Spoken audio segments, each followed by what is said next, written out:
Good morning friends, स्वागत है आपका अपने YouTube channel study with Ravi Thakur पर। तो चलिए शुरुआत करते हैं आज के द हिंदू ट्यूटोरियल वोकैबुलरी की। थोड़ा सा आवाज़ देख लीजिएगा, शायद आज इको आवाज़ करे, थोड़ी सी प्रॉब्लम है आवाज़ के साथ, तो बता दीजिएगा। इको करेगी तो थोड़ा सा मैनेज कर लीजिएगा।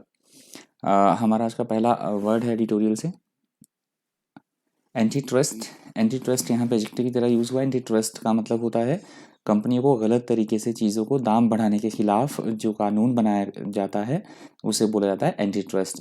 कि कंपनियां जो है अपने मनमाने तरीके से काम ना करे, उसे बोला जाएगा anti trust. Of laws and regulations design to protect trade and commerce from unfair business practices, that is called anti trust. Synonyms आप देख सकते हैं anti monopoly, anti trust act, clean और monopolising. Antonyms excessive, irregular, unfair और unreasonable। Example देख लीजिए। The jury found that the NFL had violated antitrust laws.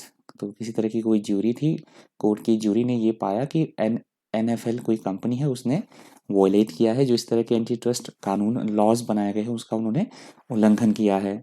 अगला हमारा शब्द एनॉर्मस। एनॉर्मस यहाँ पे एडजेक्टिव की तरह यूज़ हुआ है। एनॉर्मस का मतलब होता है किसी भी चीज़ का बहुत बड़ी मात्रा में होना, मतलब कोई चीज़ बहुत बड़ी हो, आवश्यकता से अधिक बड़ा होना, अत्यंत बहुत बड़ा, उसे बोला जाएगा enormous. You can use enormous to emphasise the great degree और एक्सटेंट ऑफ समथिंग। सिनोनिम्स आप देख सकते हैं जाइगेंटिक, मैमथ, ह्यूज और कोलोसल। एंटोनिम्स है टाइनी, लिटिल, स्मॉल और माइक्रोस्कोपिक।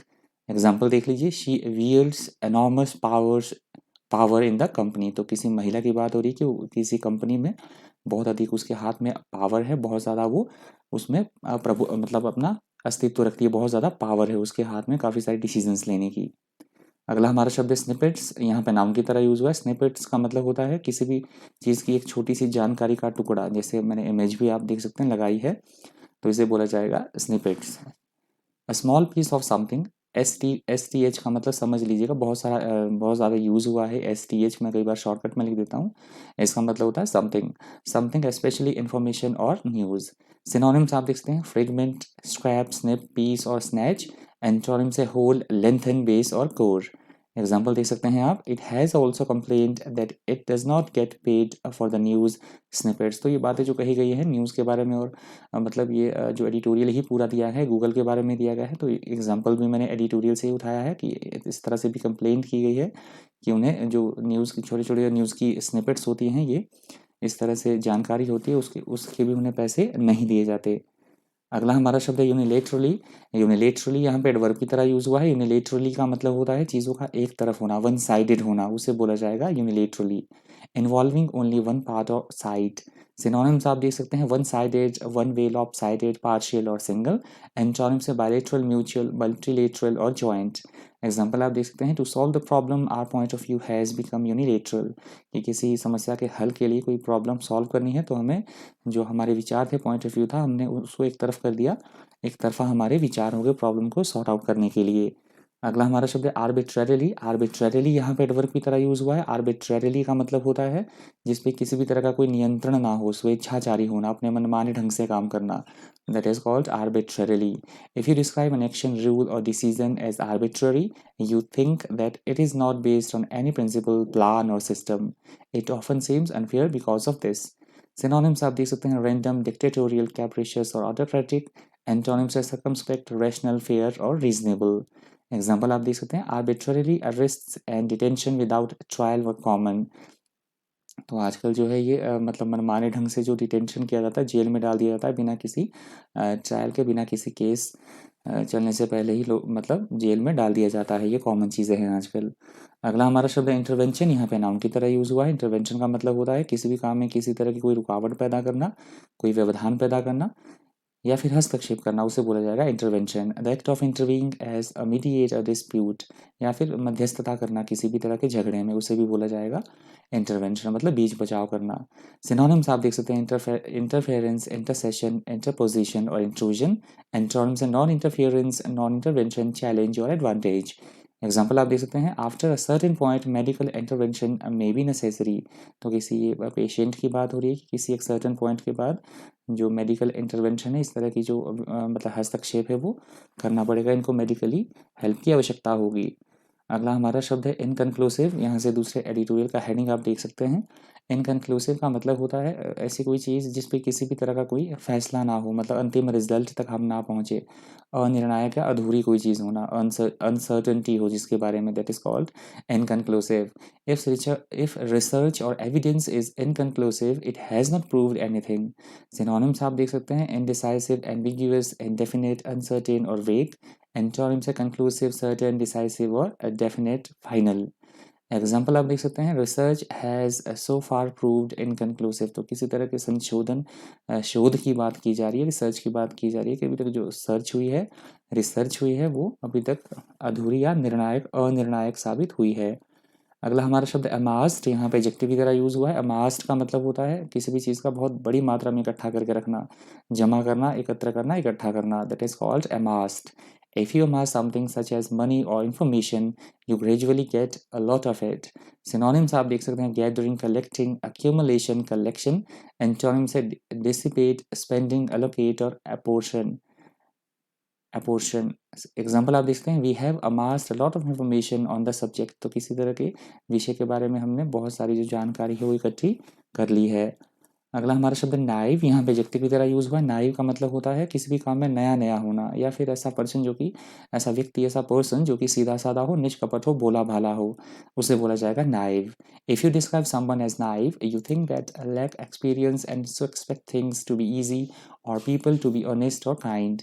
सिनोनिम्स आप देख सकते हैं gullible, innocent, childishly fooled, fool. Antonyms है cunning, insightful। एग्जाम्पल देख लीजिए the view was that he had been politically naive. किसी व्यक्ति के बारे में बात कही गई है कि उसके बारे में कोई व्यू दे रहा है, उनके ऐसे विचार थे कि वो पॉलिटिकली, राजनीतिक तौर पर भी नौसिखिया है, नया नया है। अगला हमारा शब्द है रेसिस्टेंस। रेसिस्टेंस यहाँ पे नाउन की तरह यूज हुआ है। रेसिस्टेंस का मतलब होता है किसी भी काम में किसी तरह की कोई बाधा, रुकावट या प्रतिरोध, उसे बोला जाएगा resistance. Trying to stop something from happening और to stop somebody from doing something. देखिए यहाँ एस टी एच का मतलब है समथिंग और एस बी का मतलब है समबडी। सिनोनिम्स आप देख सकते हैं ऑपोजिशन, इम्यूनिटी, इम्पेडिमेंट्स और underground. Antonyms acceptance, patience, submission, agreement और एलिक्विटी।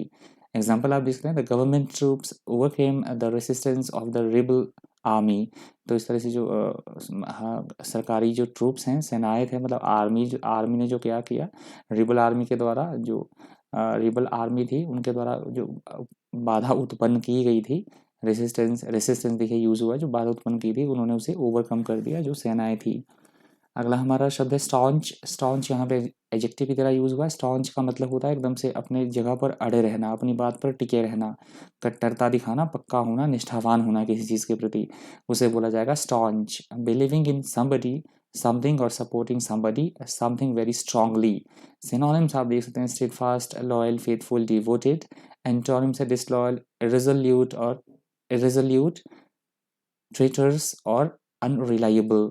एग्जाम्पल देख सकते हैं आप he is a staunch supporter of controls on government spending. तो किसी तरह के गवर्नमेंट जो खर्चा करती है, किसी व्यक्ति की बात की गई है कि वो मतलब उसके विरोध में था, उसका जो गवर्नमेंट खर्च करती है कहीं भी बहुत ज़्यादा स्पेंड करती है, तो उसका वो एकदम बिल्कुल से कट्टर विरोधी था। अगला मतलब कट्टर विरोधी था, उस पर कंट्रोल, नियंत्रण करने के लिए कि वो थोड़ा नियंत्रण करे, तो इस तरह से वो उसका कट्टर सपोर्ट कर रहा था। अगला हमारा शब्द है टॉपल्ड। यहाँ पे वर्ब की तरह यूज हुआ है। टॉपल्ड का वैसे सिंपल सा मतलब होता है किसी भी चीज़ का गिर जाना, लड़खड़ा जाना। एडिटोरियल में इसका मतलब लिया गया है तख्ता पलट से, सरकार चेंज हो जाना, तख्ता पलट हो जाना सरकार का, उस कंटेक्स्ट में ये वर्ड यूज हुआ है टॉपल्ड। टू टॉपल गवर्नमेंट और leader specially one that is not elected by the people means to cause them to lose power. Synonyms आप देख सकते हैं overturn, fall, tumbled, plunged. Antonyms installed, righted, made और advance. Example आप देख सकते हैं the revolution which toppled the regime. तो किसी तरह के रेवोल्यूशन, आंदोलन की बात की जा रही है कि इसने बिल्कुल सत्ता का परिवर्तन कर दिया, रिजीम को बिल्कुल से हटा दिया। अगला हमारा शब्द अब्रेसिव, यहाँ पे एडजेक्टिव की तरह यूज हुआ है। अब्रेसिव का मतलब होता है रूटली बिहेव करना किसी के साथ, अशिष्टता या रूखापन, बहुत हार्शली तरीके से पेश आना किसी के साथ, इस तरह से व्यवहार करना, उसे बोला जाएगा abrasive. Someone who has an abrasive manner is unkind and rude. Synonyms आप देख सकते हैं harsh, rough, abundant, sharp। Antonyms है स्मूथ, एग्रीएबल, प्लीजेंट और प्लीजिंग। एग्जाम्पल आप देख सकते हैं, his abrasive manner has won him and unenviable notoriety, कि उसके अब्रेसिव मैनर ने उसे एकदम से उसके व्यवहार में मतलब बहुत ज़्यादा अशिष्टता पैदा कर दी। अगला हमारा शब्द है एनेक्सेशन, यहाँ पे नाउन की तरह यूज़ हुआ है। एनेक्सेशन का मतलब होता है किसी दूसरे देश को अपने देश में मिलाने की गतिविधि, मतलब इलीगली उसे, मतलब दूसरे देश को हड़प लेना, कंट्रोल करना दूसरे देश के ऊपर, उसे बोला जाएगा एनेक्सेशन। उनकी सीमाओं को अपने देश में मिला लेना, उनकी टेरिटरी जो होगी दूसरे देश की। The formal act of acquiring something especially territory by conquest और ऑक्यूपेशन। सिनोनिम्स आप देख सकते हैं, seizure, occupation, invasion, capture. Antonyms abandonment, expulsion, failure और release। एग्जाम्पल देख लीजिए, the government plan to annex the islands, तो गवर्नमेंट ये सरकार ये प्लान कर रही है कि जो सारे टापू थे उनको मतलब एक उसको मिलाया जाए, अपने शामिल कर लिया जाए टेरिटरी में, सीमाओं में। अगला हमारा शब्द है कैज़म, यहाँ पे नाउन की तरह यूज़ हुआ है। कैज़म का मतलब होता है किसी बात को लेकर गहरा मतभेद होना, आपसी असहमति होना, उसे बोला गया है कैज़म। या फिर कैज़म का मतलब हो सकता है किसी तरह की कोई दरार, कोई छेद या किसी तरह की कोई खाई, उसे बोला जाएगा कैज़म। दोनों आप कंटेक्स्ट में याद रख लीजिएगा।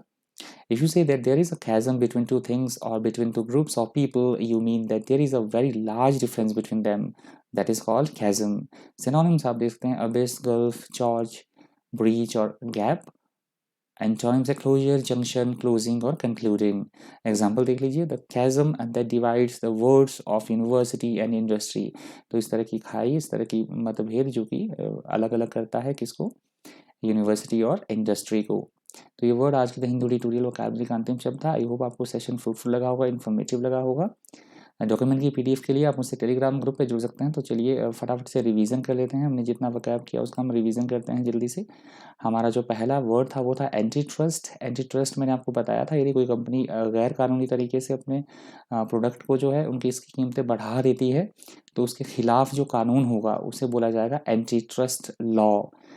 That is called anti trust. अगला हमारा वर्ड था एनॉर्मस। एनॉर्मस का मतलब होता है ऐसी कोई चीज़ जो कि आवश्यकता से बहुत बड़ी हो, बहुत ज़्यादा ह्यूज हो, उसे बोला गया है एनॉर्मस।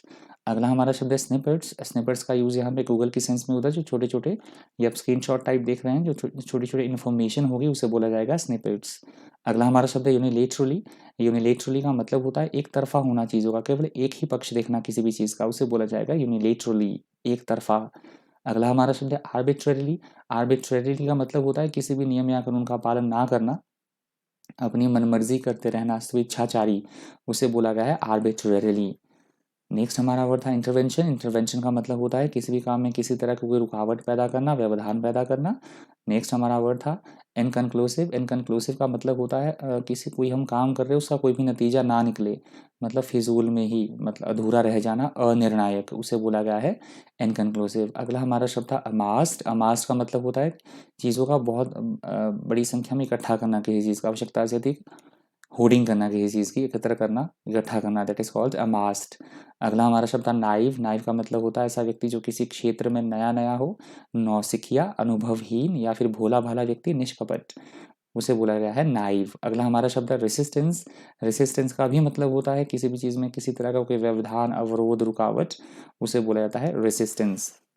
नेक्स्ट हमारा वर्ड था स्टॉन्च। स्टॉन्च का मतलब होता है अपनी अपनी बात पर अडिग रहना, अड़े रहना, कट्टरता दिखाना किसी चीज़ को लेकर, उसे बोला गया है स्टॉन्च।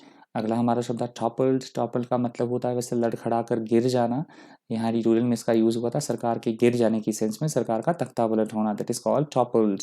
अगला हमारा शब्द अब्रेसिव। अब्रेसिव का मतलब होता है किसी को डांट फटकार लगाना, मतलब रूडली बिहेव करना, हार्श तरीके से बोलना किसी के साथ, उसे बोला जाएगा अब्रेसिव।